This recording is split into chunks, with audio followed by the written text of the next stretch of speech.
नमस्कार, स्वागत है आप सभी का डीडी न्यूज में। आपके साथ समाचार लेकर हाजिर हूं मैं संध्या शर्मा। आइए बुलेटिन की शुरुआत करते हैं हेडलाइंस के साथ। प्रधानमंत्री नरेंद्र मोदी की कनाडाई समकक्ष मार्क कार्नी के साथ मुलाकात, दोनों देशों में उच्चायुक्त बहाल करने पर सहमति।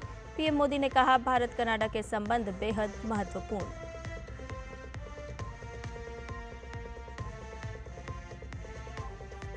G7 शिखर सम्मेलन आउटरीच सत्र में शामिल हुए पीएम मोदी। वैश्विक चुनौतियों समेत अन्य विषयों पर हुई बातचीत। अनेक वैश्विक नेताओं से मुलाकात में ऊर्जा सुरक्षा, प्रौद्योगिकी, व्यापार, निवेश और तकनीक जैसे मुद्दों पर दिया जोर।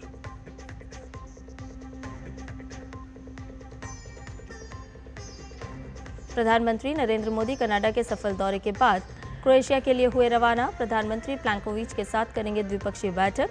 क्रोएशिया के राष्ट्रपति से भी होगी मुलाकात।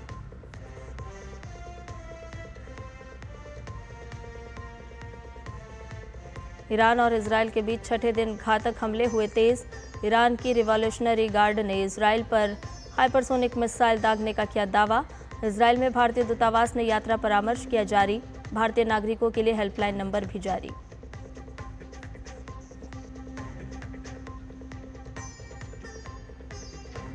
भारत के युवा तीरंदाजों ने रचा इतिहास। भारत की अंडर 21 महिला कंपाउंड टीम और मिक्स्ड कंपाउंड टीम ने एशिया कप स्टेज 2 में बनाया नया विश्व रिकॉर्ड। आइए सभी समाचारों को जान लेते हैं विस्तार से।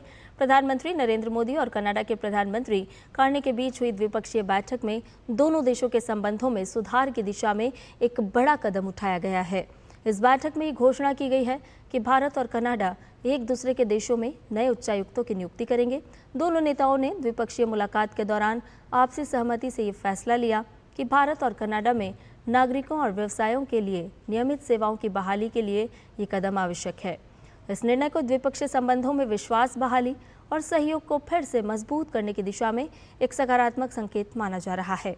प्रधानमंत्री मोदी ने कहा कि भारत और कनाडा के संबंध काफी महत्वपूर्ण है। लोकतांत्रिक मूल्यों को समर्पित कनाडा और भारत मिलकर के लोकतंत्र को मजबूत करना होगा, मानवता को मजबूत करना होगा, हमारे रिसोर्सेज का ऑप्टिमम यूटिलाइजेशन कर करके मानव जात के कल्याण के काम में कैसे ला सकते हैं, उस दिशा में हम प्रयास करते रहेंगे।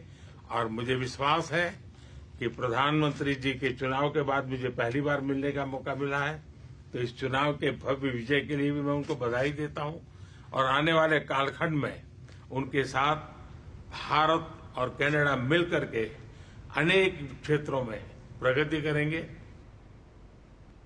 वहीं प्रधानमंत्री ने कहा कि भारत की अध्यक्षता में हुई G20 शिखर सम्मेलन के दौरान वैश्विक हित के लिए उपयोगी और सार्थक पहल को नई दिशा और स्वरूप को कार्यान्वित करने का G7 के पास अवसर है।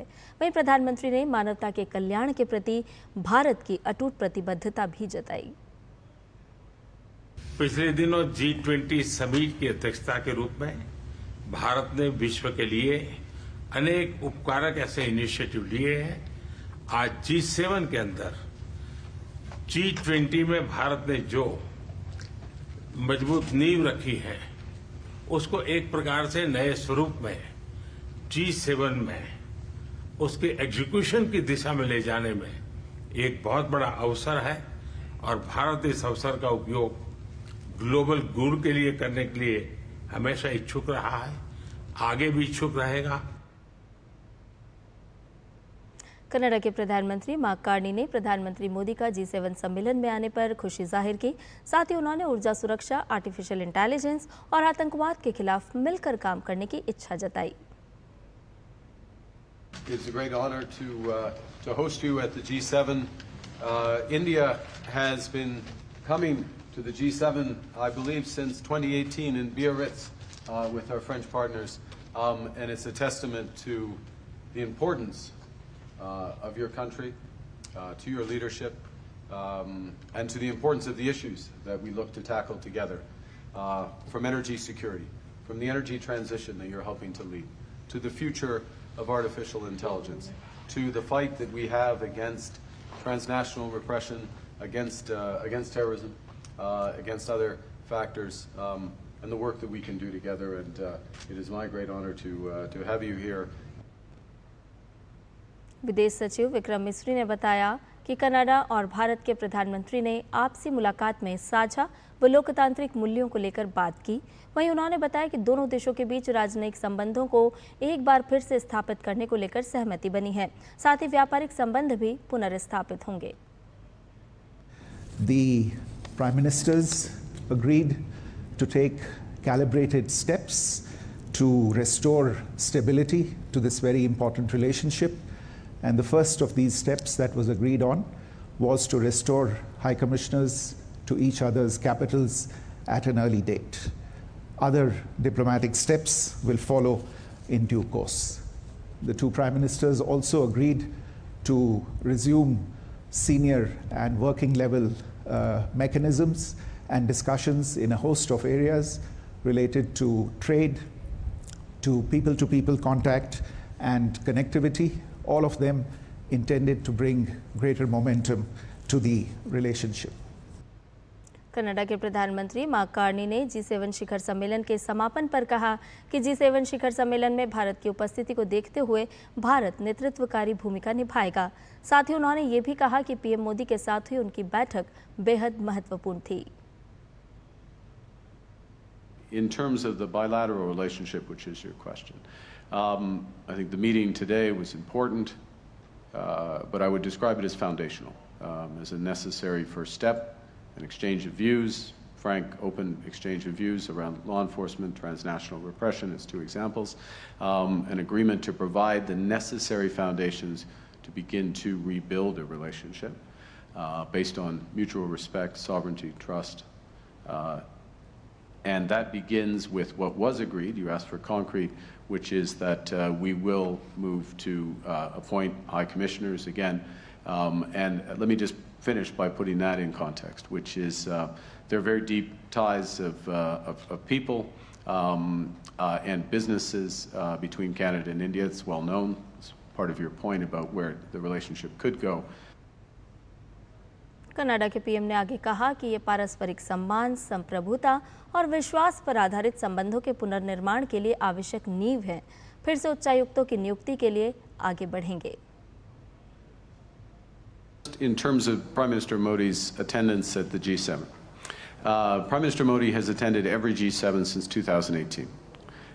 That is a reflection of the size of the Indian economy, the dynamism of the Indian economy, Indian technology, the leadership position India plays in a host of venues from G20 and beyond.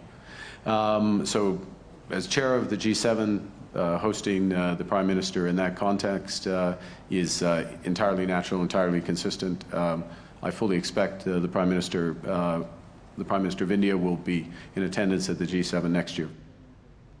इसके साथ ही Canada के प्रधानमंत्री mark Carney ने कहा कि अपने अंतर्राष्ट्रीय साझेदारों के साथ रूस पर अधिकतम दबाव डालने के लिए व्यक्तियों, कंपनियों, जहाज़ों और बेड़ों पर प्रतिबंधों का एक नया बड़ा पैकेज शुरू कर रहे हैं।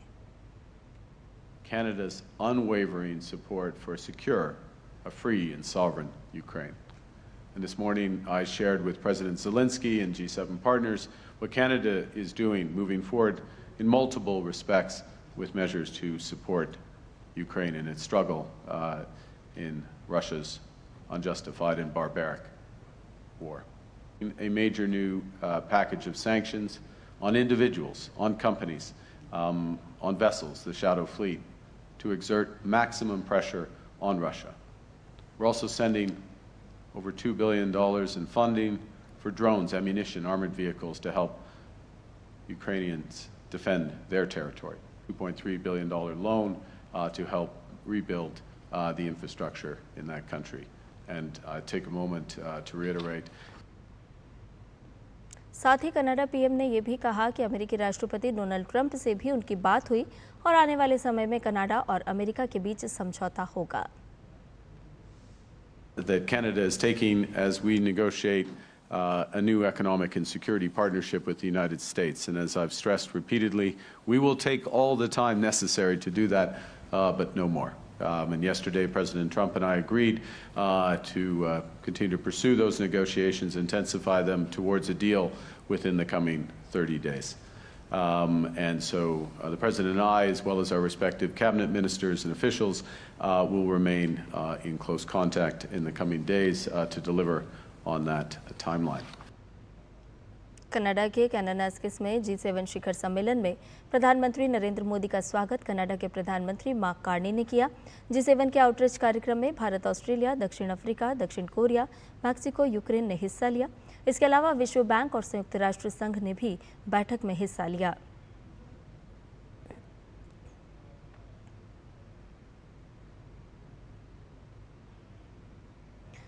प्रधानमंत्री ने अपने सोशल मीडिया हैंडल पर लिखा है कि वैश्विक प्रगति के लिए साथ, वैश्विक चुनौतियों, साझा आकांक्षाओं और बेहतर दुनिया के लिए G7 नेताओं का सार्थक विचार विमर्श हुआ।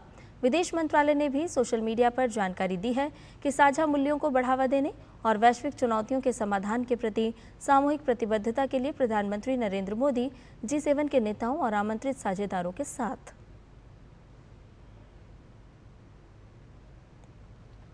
प्रधानमंत्री ने यूरोपियन यूनियन के अध्यक्ष उर्सुला वॉन डेर लेयन से मुलाकात की। प्रधानमंत्री ने इस मुलाकात को सोशल मीडिया पर लिखे पोस्ट में काफी लाभदायक बताया।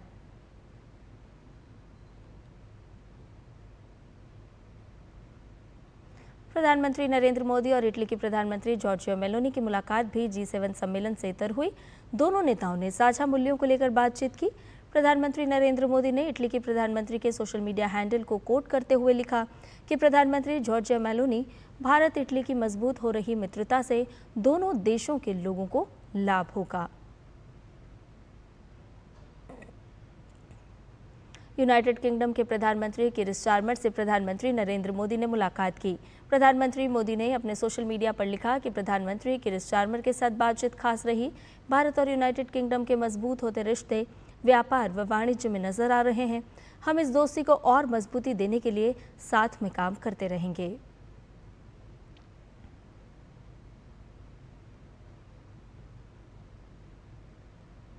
वहीं कनाडा के कैनानास्किस में प्रधानमंत्री मोदी और फ्रांस के राष्ट्रपति इमैनुअल मैक्रों की मुलाकात हुई। दोनों नेताओं के बीच आपसी संबंधों को लेकर चर्चा हुई।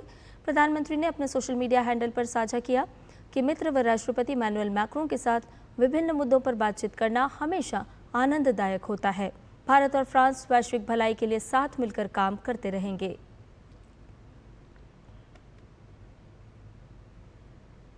इधर ऑस्ट्रेलिया के प्रधानमंत्री एंथनी अल्बनीज और दक्षिण अफ्रीका के राष्ट्रपति सिरिल रामाफोसा से प्रधानमंत्री नरेंद्र मोदी ने मुलाकात की। ये मुलाकात 51वें G7 सम्मेलन से इतर हुई। ये सम्मेलन कनाडा में हो रहा है।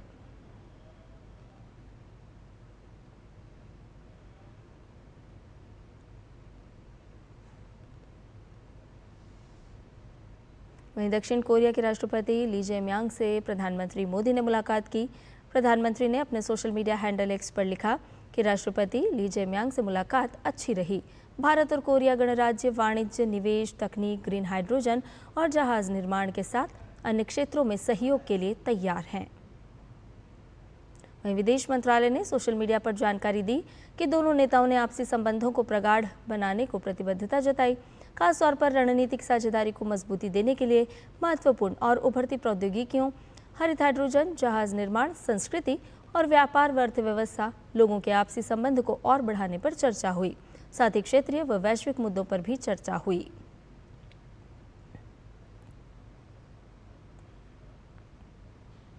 जर्मनी के चांसलर फ्रेडरिक मर्ज से प्रधानमंत्री नरेंद्र मोदी की मुलाकात G7 सम्मेलन से इतर हुई। दोनों नेताओं ने आपसी हितों सहित कई मुद्दों पर चर्चा की है।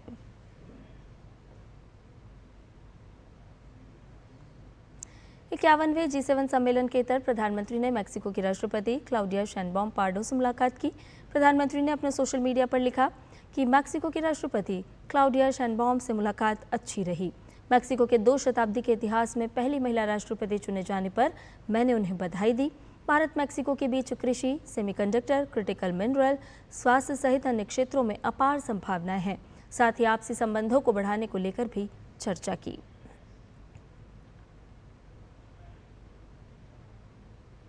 प्रधानमंत्री नरेंद्र मोदी कनाडा की सफल यात्रा के बाद क्रोएशिया के लिए रवाना हो गए हैं। क्रोएशिया उनकी 3 देशों की यात्रा का अंतिम पड़ाव है। तो आइए एक नजर डालते हैं भारत क्रोएशिया के ऐतिहासिक और दृढ़ संबंधों के विभिन्न पहलुओं पर।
खबरों में बढ़ते हैं आगे। ईरान और इजराइल में आज छठे दिन संघर्ष और तेज हो गया है।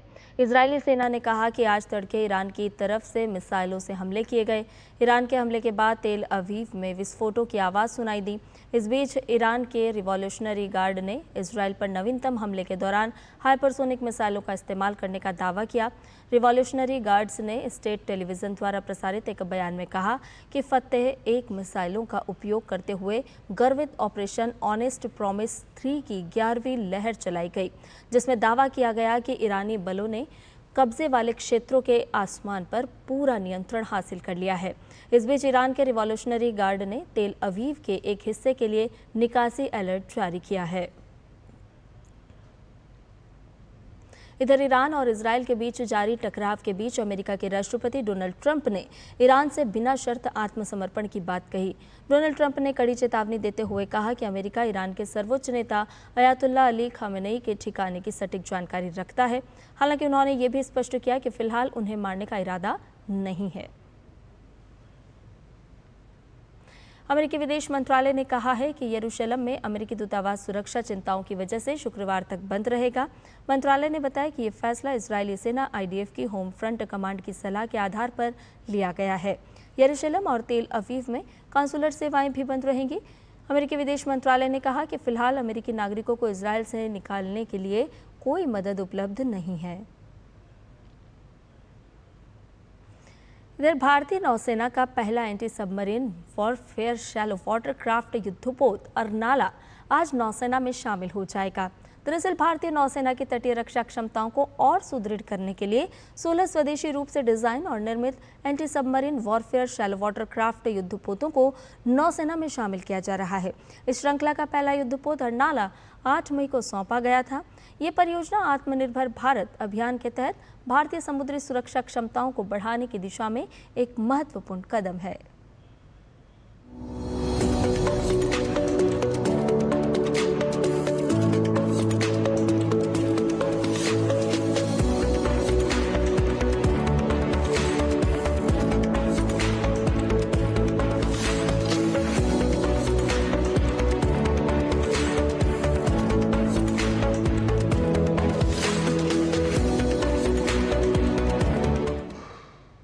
और खेल की खबरों में भारत के युवा तीरंदाजों ने इतिहास रच दिया है। षणमुखी नागासाई, तेजल राजेंद्र साल्वे और तनिष्का नीलकुमार की भारत की अंडर 21 महिला कंपाउंड टीम और कुशल दलाल और षणमुखी नागासाई की मिक्स्ड कंपाउंड टीम ने सिंगापुर में आयोजित एशिया कप स्टेज 2 में नया विश्व रिकॉर्ड बनाया। खास बात यह है कि ये सभी खिलाड़ी खेलो इंडिया एथलीट हैं। और 21 जून को 11वां अंतर्राष्ट्रीय योग दिवस मनाया जाएगा। अब योग दिवस में केवल 3 दिन ही बाकी हैं। कल देश के अलग अलग हिस्सों में योग कार्यक्रम आयोजित किए गए। तो आइए देखते हैं उन्हीं की एक झलक।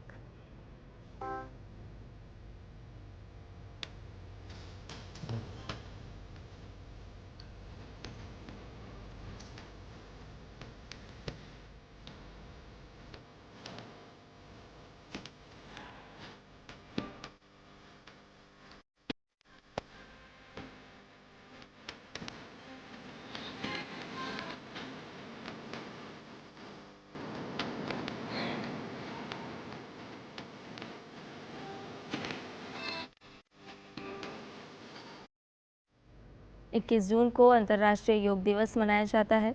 योग दिवस मनाने का मुख्य उद्देश्य लोगों को जीवन में योग अपनाने के लिए प्रेरित करना है। तो आइए योग के माध्यम से जीवन को स्वस्थ और निरोगी बनाएं। योग प्रभाग में आज जानते हैं मत्स्येंद्रासन का अभ्यास कैसे किया जाता है और क्या है इसके स्वास्थ्य लाभ। आप देखिए और समझिए और सीखिए इस आसन को और हमें दीजिए इजाजत। नमस्कार।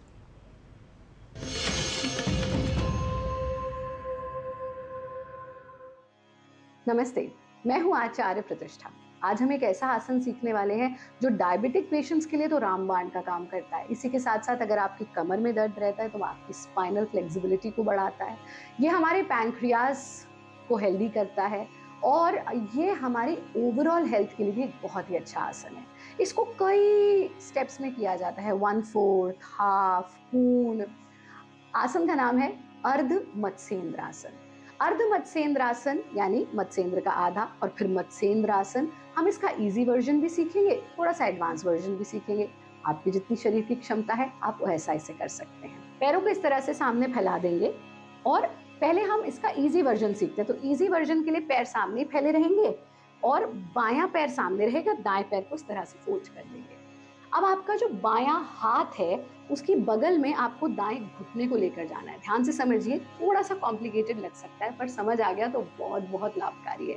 तो इस तरह से पहले हाथ को, दाएं हाथ को पीछे टिकाएंगे, बाएं हाथ को ऊपर ले जाएंगे और ऐसे बगल में आ गया हमारा दायां घुटना और फिर अपने दाएं टखने को पकड़ लिया, दाईं ओर ही ट्विस्ट किया। सांस छोड़ते हुए ट्विस्ट करना है। जब तक सांस छोड़कर रख सकते हैं यथा सामर्थ्य रुकेंगे और फिर वापस आ जाएंगे। पैरों को सामने फैला देंगे। इस ही प्रक्रिया को हम दूसरी ओर दोहराते हैं। सांस छोड़ते हुए ट्विस्ट किया, नॉर्मल ब्रीदिंग के साथ रुके और फिर हाथ को वापस ले आए। दोनों पैरों को सामने फैलाना, गर्दन के पीछे ढीला छोड़कर प्रयत्न शैथिल्यम, एब्सोल्यूट रिलैक्सेशन। इसी का एक छोटा सा एडवांस वर्जन हो जाता है जिसमें हम फैले हुए पैर को भी फोल्ड कर लेते हैं, उसके ऊपर दूसरे पैर को टिका देते हैं और इसी ही प्रक्रिया में पीछे जब ट्विस्ट करेंगे तो इस हाथ को कमर पर रोल कर लेना। सांस भरते हुए वापस आ गए, दूसरी ओर दोहराना, सांस छोड़ते हुए ट्विस्ट करना, एक्सेल्ड पोजीशन को होल्ड करना और फिर हाथ को वापस ले आना, सांस भरते हुए कमर को सीधा कर देना, पूरे शरीर को ढीला छोड़ देना, प्रयत्न शैथिल्य। कितनी बार इसको रिपीट कर सकते हैं, चाहे दोनों में से कोई सा भी वेरिएशन आप कर रहे हैं, आप 3 बार दोनों ओर इसको रिपीट कर सकते हैं। अति सर्वत्र वर्जित, बहुत ज्यादा करने की आवश्यकता नहीं है। ध्यान रखिएगा, कोई भी योगाभ्यास करते हुए भारत योग का एक सूत्र जो हमारे वंदनीय गुरुदेव ने दिया कि योग मजा है, सजा नहीं। तो अपने साथ जाती ना करें, अभ्यास करते समय सहजता और सुगमता के साथ अभ्यास करें। हमारा कार्यक्रम देखते रहें, योगी बने, उपयोगी बने, सहयोगी बने, निरोगी बने।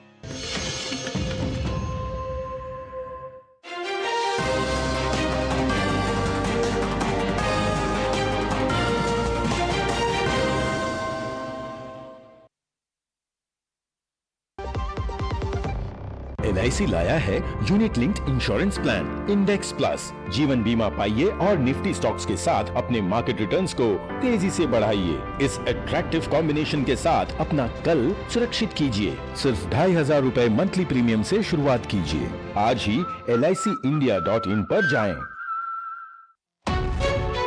विभाग अनेक, कंप्लेंट बॉक्स 1। किसी भी सरकारी दफ्तर, विभाग या बैंक से जुड़ी शिकायत के लिए pgportal.gov.in पर जाएं, रजिस्टर करें, संबंधित विभाग चुनें, शिकायत दर्ज करें और ट्रैकिंग आईडी नोट करें। SMS या ईमेल पर एक्नॉलेजमेंट पाएं और शिकायत का जवाब सीधे मंत्रालय से प्राप्त करें। अब तक 1 करोड़ 12 लाख से अधिक भारतीयों ने भरोसा जताया। CP ग्राम्स, आपकी हर शिकायत का हल। अभी शिकायत दर्ज करें pgportal.gov.in।